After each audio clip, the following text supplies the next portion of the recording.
15, c'est des armes de pointe extrêmement, donc c'est militaire. Si on n'a pas de lien étroit avec l'armée, donc déjà ça m'a interpellé, d'accord? Puis abattre gratuitement lors d'une extraction qui est très bien organisée, professionnelle comme ça, volontairement, pour moi, c'est politique, point à la ligne derrière. Comme il a dit le monsieur qui a parlé, ou le frère tantôt, il a bien précisé, il y a des choses qui vont suivre après, des actions. Toute action mène une réaction. C'est triste pour ces hommes qui ont perdu la vie, paix à leurs âmes, mais ça ressort plus d'un enlèvement pour moi que d'une extraction, d'accord? Maintenant, on a parlé de fer arabe, je ne vais pas trop développer parce que c'est pas le but, hein? Mais voilà, qui dit c'est des Corses, qui dit c'est les Marseillais, le sujet, pour moi, Pour c'est toi, alors, Calabrese, frérot, pour oui. toi, c'est une équipe de chez lui, c'est une équipe d'extérieur qui sont venus en découdre avec lui, parce qu'ils avaient des comptes à rendre, ou c'est une équipe militaire, en fait? Parce que moi, je me dis aussi, ça peut être une équipe militaire, en Quand fait. il dit militaire, c'est l'État, quand même. C'est une équipe militaire, point à la ligne. Non, ça ne veut pas dire que c'est l'État français, ça peut être des pays de l'Est. Non, pas avec des R-15. Pas avec des R-15. Les pays de l'Est, ils viennent avec du AK-47, ils viennent avec d'autres armes, pas avec des R-15. Je vous explique encore une fois. Je défie qui que ce soit qui a du vécu, qui a du contact avec le grand banditisme dans ma vie. Bon, je ne veux pas trop développer, c'est pas le but. Je sais de quoi je parle. Je ne vais pas commencer à parler de Kider ou de Ferrara et de ci et là. Ce sont des gens que j'ai approchés dans ma vie, d'accord? Donc c'est bien beau de parler, de faire, j'entends des choses, mais j'entends aussi beaucoup d'aberrations. Donc c'est pas que je veux me la raconter. Je suis pas monté pour ça. Je suis monté juste pour préciser, quand je dis que c'est politique, c'est politique. Rien que l'arme utilisée, les armes utilisées. Le R15, je défie qui que ce soit dans le milieu demain de m'amener une R15, même si je lui donne 100 000 euros. Il a raison, frérot. Donc c'est extrêmement compliqué. C'est les calages qui tournent, c'est vrai. Voilà, c'est extrêmement compliqué d'obtenir un R15. Et ça m'a interpellé directement. Ensuite, le professionnalisme. Parce qu'il y en a qui disent, oui, des amateurs. Non, c'est pas des amateurs. Donc, soit c'est un enlèvement, ou un règlement de compte, ben, il l'aurait abattu directement. Voilà. C'est les Corses, Calabrese, c'est les Corses, je pense. Calabrese, attends, parce que là, ils nous disent que ces armes qu'ils ont utilisées, ils sont dans nos quartiers. Écoute, attends, bouge pas. Écoutez. Sans fusil à pompe, mais au fusil mitrailleur. Ils ont des armes lourdes. Alors, on voyait mieux sur l'image qui était prise depuis l'intérieur du bus, vous savez, la personne qui filme.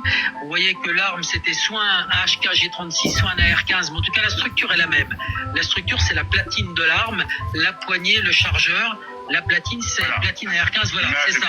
Merci de nous passer cette image. Donc, ça, c'est un G36, ou c'est un AR-15, ou c'est une arme, en tout cas, de ce type-là, donc qui tire du 5,56 ou du 7,62, mais plutôt du 5,56 maintenant.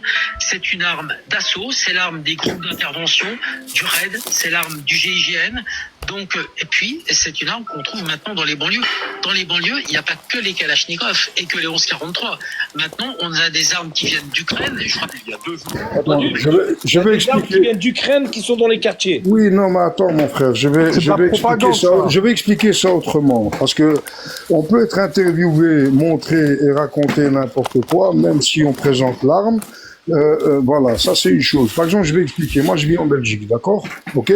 C'est un tout petit pays, mais je vous garantis que c'est, pour moi, hein, j'ai été à Paname, j'ai regardé, c'est très chaud, Paname, parce qu'il y a beaucoup plus de population. La Belgique en entier, elle fait 11 millions d'habitants. À Paname et les périphéries, il y a 12 millions d'habitants. Mais c'est beaucoup plus concentré et beaucoup plus violent que Paname, Bruxelles, je vous le garantis. Par les ethnies, par la fuite, on est à 1 heure de la Hollande, à 1 heure de l'Allemagne, à 1 heure de la France, à 1 heure du Luxembourg. Donc, on peut disparaître vite fait. Et je vous garantis que c'est beaucoup plus violent et on y trouve beaucoup plus de choses en Belgique qu'en France. Et plus facilement. Ça, c'est comme un exemple. Je vais vous expliquer pourquoi j'explique tout ça. À une époque, l'armée avait sorti le M15. C'est un peu comme le FAMAS, mais c'était une arme exclusivement à la gendarmerie. Aucun armurier n'avait cette arme-là. Un jour, on attaque le casino de Namur avec des M15. Et on attribue ça à des truands. Tiens donc. Donc, même les projectiles, donc les balles, impossible de les trouver sur le marché. C'est un petit peu la même chose pour les R15. Donc maintenant, on va nous dire, oui, ça vient d'Ukraine. D'accord, ok. Ben voilà, le R15 n'a pas été fabriqué en Ukraine. En Ukraine, quand on regarde, il y a beaucoup de Kalash, il y a beaucoup de choses comme ça. Il y a d'autres types d'armes, comme les Astava, enfin, je ne vais pas trop développer. Moi, je l'ai dit, c'est du R15 et c'est du 15,56, donc du 5,56, pardon. Donc voilà.